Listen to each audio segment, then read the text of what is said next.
Hey, it's Michael, your host for tonight. Kapag sinabing Juan, may inspirasyong dala for everyone. That's about kwento ng kabutihan, binubuhay ang bayanihan. Padayon ka, Juan! Good evening sa lahat ng ating mga kabadayan. Panibago na namang episode ang ating tatalakayin, ang ating papanoorin dyan sa inyong mga screens. Kung nasan man kayo ngayon, I hope you were doing fine. I hope na na-enjoy nyo kung nasan man kayo, naman mga ginagawa nyo.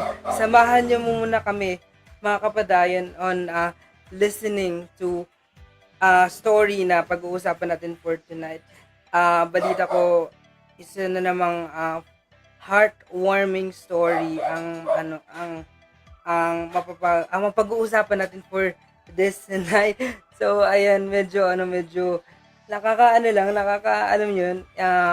overwhelming, mixed emotion because uh for me this is something new and something big deal para sa akin and para sa buong Bayanihan Initiative kasi the organization is big, alam mo yun, and wow, sobrang lang. Last night nga sa last night, kahapon, sa naging pre-interview namin, di siya yung, with questions. Naging, sarap lang talaga. Naging kwentuhan lang siya with, dun sa guest natin for tonight. So, sobrang saya. Yung naging experience, I know, lahat talagang nag-engage with the conversation, lahat naka-relate, lahat na in love with the story. Even ako, sobra akong nai-inspire talaga sa dito. Sabi ko nga kahapon after the pre-interview, sabi ko sa sarili ko, ah gusto ko pang ipagpatuloy itong ginagawa ko para marami pa akong matouch ang lives, like what our guest ngayon na ginagawa niya, na talagang he's letting God na gamitin siya to a greater purpose, to touch especially the children's life sa organization na meron sila. So sobra nakakataba ng puso na marinig yun. And gusto ko kayong ayain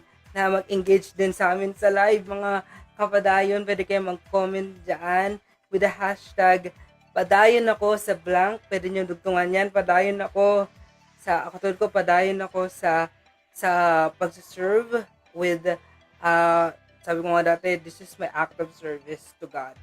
So I will, padayon ako sa act of service ko to God through Bayanihan Initiatives, and I think isa yan sa pag-uusapan natin sa gabing ito, kaya sobra na akong excited. Ready na ba kayong makilala siya sa mga kapadayan natin dyan? Bago natin siya tuluyang makilala, please share and do like this live. At eto na, grabe, I'm shaking and excited for this. So, pakilala na natin ang ating host. Ako pala yung host. Ang guest natin for tonight. So, he is National Director of Everlasting Hope Philippines, Mayanao, Colon. Papakilala ko sa inyo. Nagagalak kong pakilala sa inyo, Mr. Patrick Ian Humamid. Hello po, sir.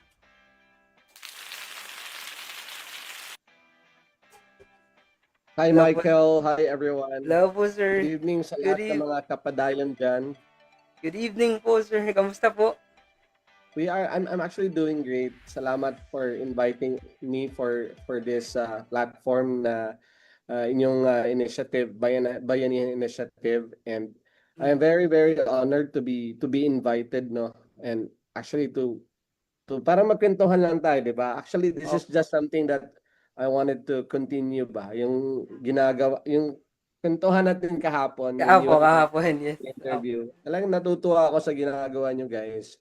In fact, mas naging inspired kaming lahat. When after our interview, The team was waiting for me. I was so excited to share what transpired dun sa meeting natin, no? Talagang talagang napaka-inspiring yung ginagawa ninyo. And I'm Opo. very, very honored to be invited sa inyong programa. And again, I Can I would like just to, say it? Ayan, opo. yeah, I Continue would like po. to shout out sa mga kasamahan ko sa Everlasting Hope. Nanonood po sila Hello ngayon. po. Also sa lahat po ng Hello po. viewer ng Padayon Kahuan. Very inspiring tong programang ito, and I'm really hope na ako bilang inyong inimbitahan po ninyo sa programang ito. I am really Opo. hoping na I'm able to share wisdom at saka mga Yes, please, kabuluhang sir. bagay. Opo. Yes. Opo. Sir, actually, kami po yung honored po. Kasi, we didn't expect na, ah, we thought na representative lang ng Everlasting Hope ang mga kausap namin. But, andito po kayo, so, sobrang, sabi ko nga kanina, overwhelming po yung nararamdaman namin na actually, literally, shaking right now, sir. Kasi talagang, Relax ka ano lang po. dyan, Michael, ha? Apo. Ako lang to. Okay lang tayo. Okay, so thank you po sir again. And ayan, to proceed po sa story. Gusto ko po tanungin, bilang kayo po ay National Director po ng Everlasting. Tama po no, National Director po. National Director. And Yun po ang binigay sa atin na titulo. Pero lahat po tayo ay servant. Wala po tayong, yes po. Opo. yes, we are all servant po. Just Yes, wanna know sir. Sige po, continue po. yes, you're right. Yung titulo, yung posisyon pa pinagkatiwala sa atin is National Director, and as a Opo. National Director, ano po tayo eh, yung responsibility po natin is to make sure na lahat ng programs and services na isa sa katupad, patupad yan ng ating organization para sa ating community, especially sa mga bata na may cancer Opo. at saka together with their family as well. Opo. Kumakalma ako sir kasi sabi mo po na yun po yung titulo na pinagkalob sa inyo. So parang ang humble po ninyo. Ang humble po ninyo kasi you're treating this, you're also a servant, sabi nyo nga po. Ayan po, ganun po kayo katagal sa Everlasting Hope Philippines, and ganun po katagal ang Everlasting Hope Philippines po. Yes, nag-start po ako mag-volunteer 2017. Actually, ito pong kwento eh. A friend of mine actually nagtanong siya kung meron ba akong Bibles, no? So natanong ko sa kaibigan ko, shoutout pala si Attorney Abel Montejo. Hello po. Kasi si Attorney Abel nagtanong siya kung meron ba akong extra Bible para ibibigay daw niya sa mga bata at saka family sa Everlasting Hope. So I was curious. That was 2016. I was curious. Sabi ko, yeah, I have a lot of Bible kasi I am a Gideon eh. Opo. Member ako ng Gideon International. Kami yung nagbibigay ng maliit na Bible. I don't know if you remember that. But those Opo. were the Bible that we actually distributed to the organization. And I was very curious about the organization. And 2017, me and my friends, yung mga ka-Bible study ko po, we decided na why don't we, extend a little blessing sa mga bata sa Everlasting Hope. Hindi ko pa alam about Everlasting Hope back then. When I saw the advocacy of Everlasting Hope, talagang I fell in love with the organization, with the ministry actually. And we decided na why don't we do this more often. Sabi ko sa mga kaibigan ko, mga ka-Bible study ko. Ang tawag namin is mga ka-D group. Kadi group. Opo. Yeah, and of course, not to cut the long story short, yung founder po ng Everlasting Hope before reached out to me and asked me if I am willing to be part of the board of trustees, no? So, without second thought, without second thought, sabi ko sa sarili ko, why not? If I could help more with the talents and the skills that God has entrusted to me, why not, 'di ba? So, 'yun, naging part ako ng Board of Trustees. Mga year 2020, naging president po tayo, no? And Opo. bilang isang president, actually, hindi ko alam anong gagawin, but I just trusted the Lord kung ano po yung wisdom na pagkakaloob niya or ibibigay niya sa atin. Year 2021, kasagsagan po yun ng ano ng pandemic. Pandemic. So, the founder actually reached out to me if I could consider the directorship position. Well, actually, para sa akin, napakabigat na posisyon at saka responsibilidad yon. So, it took me a year to say yes to that. What I Say did, yes. I did prayer and fasting. I prayed to the Lord, and then I spoke to my mga I seek for godly wisdom sa mga godly leaders po natin. And then I even did a fasting, no. So God answered me through Matthew chapter 24 verse 45. Sabi niya yung bahay ko kailangan ng master, kailangan ng tagapag-alaga. So I think God was so direct in answering me and accepting the mission. I see this as a mission kasi yung ginagawa natin is part of a ministry. So we are all missionaries here. We are all servants of the Lord to serve the community. So I've been with Everlasting Hope as a volunteer since 2017 up until today. Volunteer din naman ang tawag ko sa sarili ko, pero Opo. ang kaibahan lang, God has been so good to the organization na we were able to compensate our staff, including myself as well. Opo. Hindi naman yan mangyayari without the help of our partners at saka mga donors natin. So, shout out din sa mga partners and donors natin na naniniwala sa ating advokasya at sa ating mission. Alright? So, Opo. ngayon, Everlasting Hope will be celebrating its 10th year or 10th anniversary this coming July. So sana you guys, if Happy you can anniversary come, po. one of you, one of you, you're invited. Sana makapunta kayo. Konti tayong celebration. Shout out kay Ate Venus. Sa Cebu ngayon. Okay, Oo. Denise, Opo. sana mabigyan mo ng time. Susunduin ka namin if there's any Yun, no? way. No. Sa ano lang, sa airport. Mm. Pwede. Anyway, yun. 10 years na po tayo ang Everlasting Hope. Serving our community, the kids with cancer and also their family. Yes. Okay, thank you po, sir. Grabe yung parang 10 years na po pala siya, no? And tanong ko, sir, kung sa loob ng 10 years na yun, kamusta po yung experience?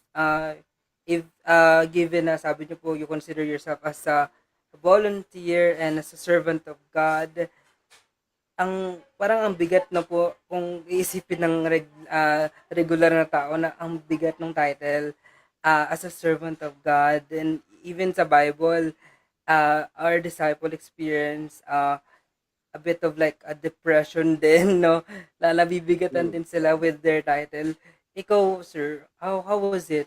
Do you experience the same thing during Well, to be yung sa honest, journey mo na noon? yeah, to be honest, I don't live out sa title na binigay sa akin, no. I still see myself as a volunteer. Simple lang din.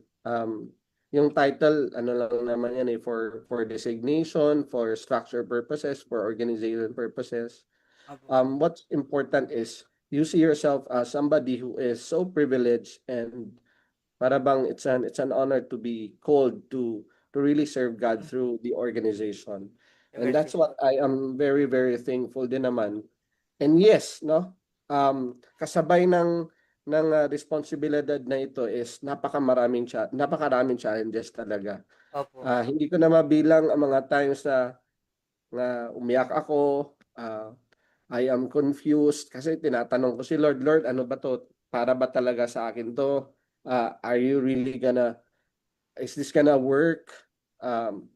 Alam mo, yung first year ko, Michael, believe it or not, no? That was October. I could vividly remember talaga na October 1 when I started accepting the full-time role. Pagdating ng December, na bagyo kami. Ang lakas ng bagyo dito sa yung bagyong Odette, no? And that was Yeah, where remember that. my role was really really challenged, no?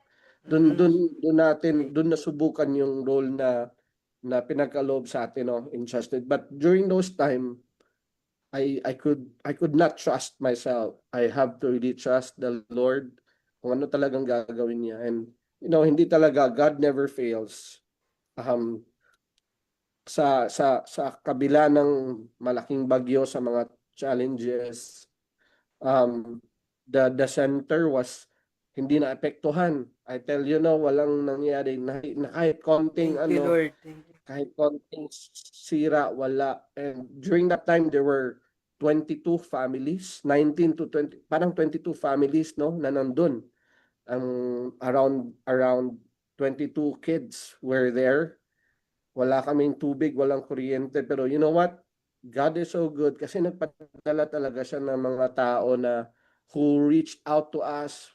Walang line of, walang internet, walang kuryente. So they really went to our shelter to ask us how can they help. So yung community talagang nagtulong-tulong para po tulungan po ang Everlasting Hope. And I could really really thank I could not thank enough yung mga taong tumulong talaga. Doon talaga nasubukan yung leadership natin, no. And in the midst of that typhoon, uh who would you trust more? So yung team was looking up to us na what would we do?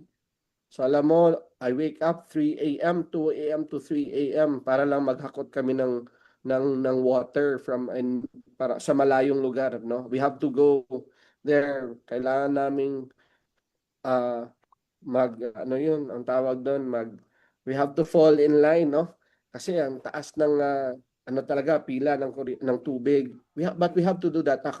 Isa ako sa mga parang talaga. I went there together with our team to really, Wow. do our best to have parang ang tawag dito, parang bayanihan talaga. So that was where Bayanihan din I talaga. said that. Yeah, that was where I said na, Lord, I know you'll never leave us nor forsake us. So ang dami nangyari, but then again, we trust God na siya talaga yung nag-ano. So lahat ng challenges, I know lahat ng marami mga NGOs, may mga, kahit kayo, di ba, masasabi nyo, nasa ano pa kayo nasa first phase ng inyong Yes. organization. But even as early as now, you are going through a lot of challenges, di ba? Sometimes you would ask yourself, tama ba tong ginagawa natin? Tama ba tong pinagagawa natin? Kaya ba natin to? So, you know what? During those times that you are confused, you just have to trust the Lord. For as long as you know for yourselves na what you are doing would bring glory and honor to His name, go for it talaga. Go lang tayo ng go. Yeah. I wanna cry. Sorry. I wanna cry with everything you say. Kasi, totoo yun eh. Pag binigyan ka ng isang role, maliit man yan o malaki, gusto ko yung sir, yung sinabi mo na, yung sinabi mo na, your people will look up to you, aasahan ka nila. Ganun, so kailangan mong magpaka-strong. And kung maraming taong naniniwala sa'yo, kanino ka magtitiwala? And sa akin personally, napakahalagang reminder nun that there's God.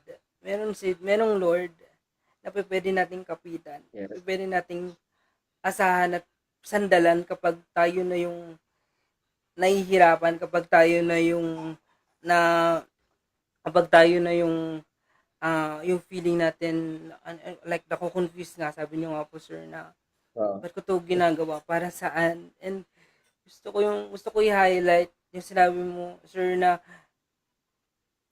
I'm doing this because this is for the glory of God. And actually sir, yun yung ano ko, yun yung fuel ko po. Yun yung fuel ko, sir, from yung nagsimula ko dito sa Bayan Initiative. Sabi ko sa kanila, I'm here because I'm considering this as my act of service to God, to worship Him more of Wow. my life. I want to be used by Him. I wanted my life to be more meaningful. Na alam mo yun, sir, na hindi lang dahil sa nasa Bayan Initiatives ka, isa kang officer, but because alam mo na you are doing this because you're honoring God to it. You know, and napakahalaga po, Amen. sir, sa akin nung sinabi mo, sobra, sir, thank you for that. Na, ano, especially this time na we have these activities and programs na overwhelming. But because of this, yung sinabi niyo po, na nabalik po ako ulit. Thank you, sir. Thank you so much. I'm So, so happy to hear uh, that. opo. Thank you po. Thank you. Thank you. Kahapon pa lang, sir, ang dami mo nang nasabi na nagpa-fuel sa amin. Sabi nga ni Ate Binis, ano, na-fuel ba kayo sa kahapon? And sabi ko, yes, sobra. Tara, tuloy na natin to. Yung ganun. So, Yeah. sir, gusto ko tanungin kung, di ba, you're a servant of God and you were letting yourself be used by God. Gusto ko lang tanungin, bakit po kayo napunta sa line ng helping children? Yes. Um, I'm a nurse I am a registered nurse. I mean, I was a registered nurse. I graduated, yun nga, I was a registered nurse. And you know what? When I was a nurse, during those time na nagvo-volunteer po tayo sa hospital, I Opo. was so inspired of really helping kids. Sabi ko nga sa kwentuhan natin kahapon na parang extreme yung ako eh. I want to take care of kids and also I want to take care of old people. Parang ganun. Malapit sila sa puso ko. And then when God opened this opportunity, sabi ko, whatever happens, God will really lead you back to your passion. Kasi it took me a while eh. When I graduated, tagal na, mga 2000 and 2010, sa nursing.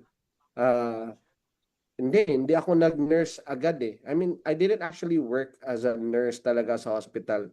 All those things that I could remember during my nursing time was when I was volunteering. During my student time, volunteering, and I really find passion talaga in helping kids. But sabi ko sa sarili ko, Lord, after that, God, parang pinasok niya sa corporate, sa sales.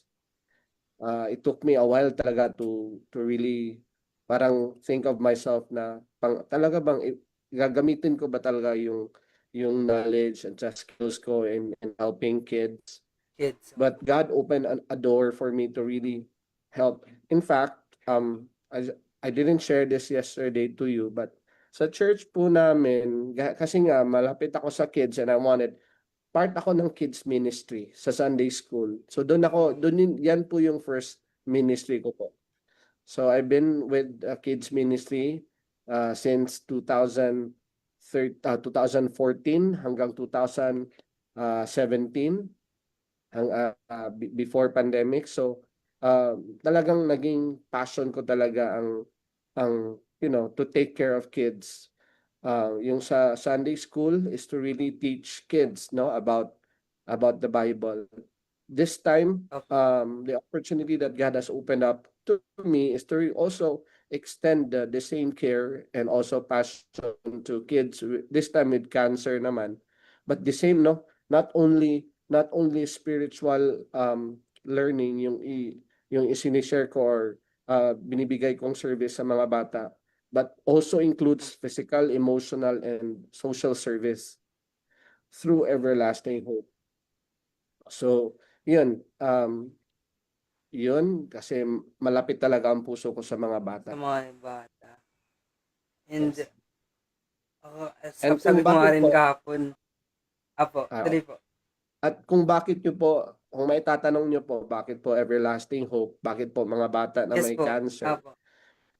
This is so personal to me, but I think God allowed me to really, um, reach out to children with sickness. Aside from I have knowledge of may medical knowledge po ako.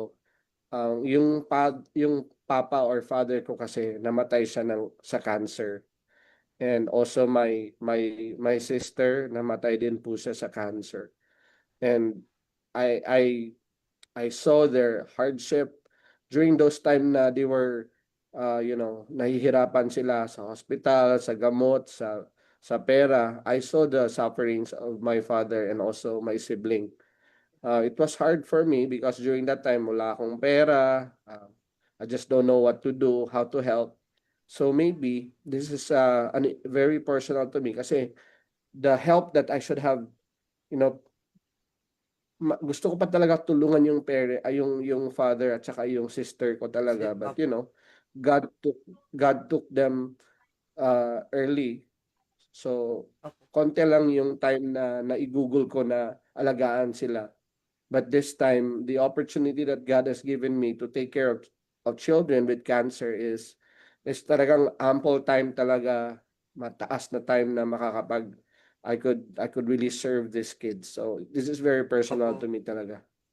You're like parang using this para mag-give back sa father mo po and sa sister mo na nga dahil nga di mo nagawa sa kanila at least sa mga bata man lang sa everlasting hope magagawa mo bilang ano nga po kayo isa po kayong national director po ng everlasting hope. So sir, gusto ko para sa Yes. mas malalim pa na kaalaman para sa mga viewers natin, gusto ko pong hingin na tell us more Mm. about the organization, Everlasting Hope. Ano po siya? Para saan po siya? And paano po kaya kami makakatulong sa mga Yeah. curious dyan, sa mga viewers po natin? Yes. Sa lahat po ng viewers natin, Everlasting Hope is a non-profit organization. We are also a Christian ministry that helps Okay. or caters to children with with cancer and also their family by providing free shelter to the families. Sa tuwing pupunta po sila ng Cebu City, sa city to seek treatment, um, and yung treatment kasi sa cancer, it will take you months or even Opo. years. So matagal-tagal talaga siya. So one of the challenges of the family is kung saan sila titira. Yung sometimes meron naman silang ways to look for houses, pero isa siya sa mga malalaking expenses Opo. na talagang iisipin ng family. So um that's where Everlasting Hope comes in or steps in to provide free shelter po sa mga family, no. For as long as they are still active sa treatment nila, they can stay with Everlasting Hope or in Everlasting Hope for as long as they want, habang nagpapagamot po sila. So Everlasting Hope not only provides shelter, no, while they are being sheltered po sa ano natin, sa ating sa ano natin, sa bahay or doon sa shelter natin, um we are also providing emotional and also spiritual care to the family. This is the time, or this is an opportunity for our organization to really share the love of Jesus to the family. Alam mo, Michael, I don't know if you have asked this to yourself, but if not all, uh, kadalasan sa mga family na nagkakaroon ng ganitong pagsubok, they would really question God, no? Sometimes they would think of themselves na parang pinaparusahan sila ng Diyos, kaya nagkakaroon ng sakit yung anak nila, kasi baka makasalanan sila. Minsan, they would question God na bakit sila, Lord? Marami namang tao dyan na mayaman, may pera, bakit wala silang sakit? Bakit kami na Masasama. mahihirap? Mm. Mga questions talaga, mga tanong na they wanted to, na talagang nangangailangan ng sagot. And that's an opportunity for us to really share to them na our God is a loving God. and what they are going through right now really also hurt the Lord. And God is not parang is not happy because you are suffering. No. I think we took the opportunity of sharing to them na God is really a loving God. And we want to show them that God is a loving God through our programs and services, no? Na hindi talaga sila pinapabayaan ng Diyos sa kabila ng lahat ng pagsubok na kanilang hinaharap. So from there, they get to parang understand the Word of God kasi every day we do Bible study and praying. Meron kaming morning devotion for the parents, for the for the kids, kids. and even to the family members. So we wanted to make sure talaga na God is magnified, God is amplified, and God is with them, no, in the midst of this during this journey. So hindi sila pinapabayaan ng Diyos.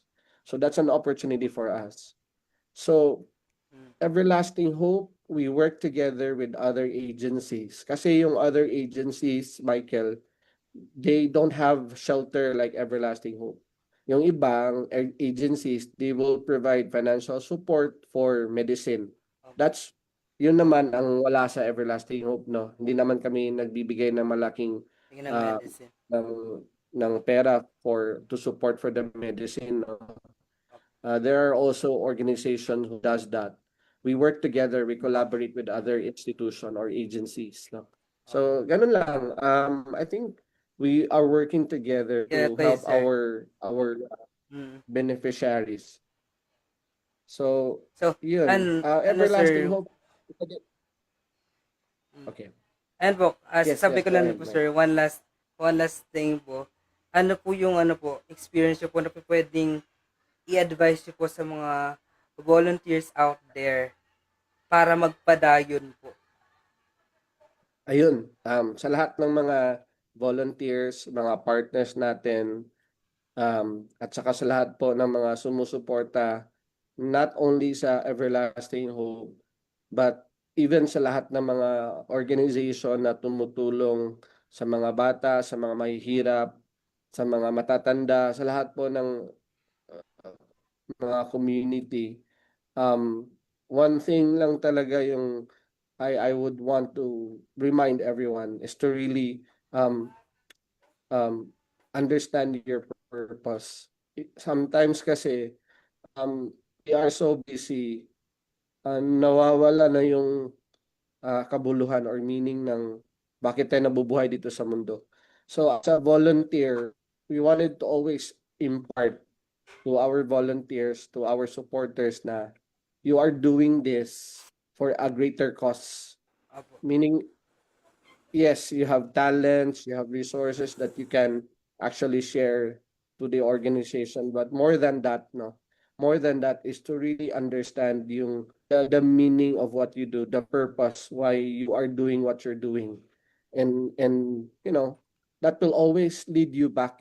That will always lead you back to the reason why you are volunteering, why you are sacrificing or sharing your blessings. Kasi alam mo na God has created you for a greater purpose. Yun talaga yung I want to remind all our volunteers. Yes, you can be a good nurse, you can be a good counselor to our parents, but by the end of the day, if you don't have that sense of purpose, yung love mo, bakit mo ginagawa mo kahit volunteer ka, you'll never find happiness in what you do, no? So always go back to the purpose, always go back to the reason why you are doing that, and that will make your volunteer Meaningful. experience more meaningful talaga. Yes. Sige, sir, bago ko pakawalan, ito, dugtungan mo na lang to, sir. Padayon ako sa blank. Opo. Padayon ako sa pagserbisyo sa ating komunidad, lalong-lalo na sa mga bata na may cancer at sa kanila mga family. Okay, thank you po, sir. Meron po kayong gustong batiin, invite po. Saan po namin kayo mahahanap po. Yes, first of all, I just want to say thank you, Bayanihan Initiatives, thank you, Padayon Kahuan, thank you, Michael, thank you, Venice, thank you to all of you guys. Thank you You po. know, I'm very, very, very inspired with what you do. Talagang saludo ako sa ginagawa niyo despite of your, challenges, no? Pero you guys are showing to the world that you can do more, no? And sa lahat po ng sumusuporta sa Bayanihan Initiative sa Padayon Kahuan, patuloy po natin suportahan ang advocacy ng mga batang to. I really am so inspired with these kids, with this young people. Talagang I am very, very I'm also inspired to continue what I do to serve our community, like what these young people are doing right now. Sana po make it part of your life to really make a difference to the lives of other people as well, regardless of your capabilities or incapabilities. No, God will really lead you to the right people na saan kayo makakatulong. Shout out po sa lahat ng mga kaibigan natin na nanonood, whoever, Shout wherever out to you 7 are, please viewers. Hello po. to Thank you for watching po.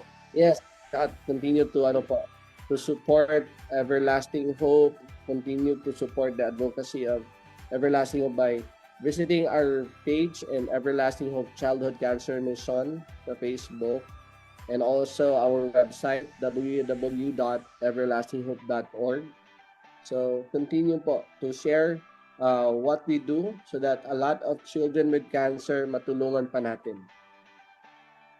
Yun, maraming salamat po, Sir Patrick. Marami po kami natutunan at salamat po sa pagbisita po dito sa Bayan Initiative. Salamat po, Sir. Thank you. At ayan. It's an honor po. Thank you po, Sir. Ayan, maraming salamat sa lahat ng mga viewers natin. Hello sa mga viewers natin dyan. Thank you. Just wanted a quick share lang sa natutunan ko. A reminder for us volunteers to always remember your purpose. Kung bakit mo to ginagawa. Kung bakit ka nasa linya ng trabaho mo to. You as a volunteer, di ka lang nag-volunteer but you are also sharing your heart and a story to also inspire others. So yun, maraming salamat mga kapadayon. Sa uulitin till next week, ako pa rin si Michael na laging magsasabi sa inyo na sa bawat kwento ng kabutihan, binubuhay ang bayanihan. Padayon ka! One! See you next week, guys! Mga kapadayon. Bye-bye!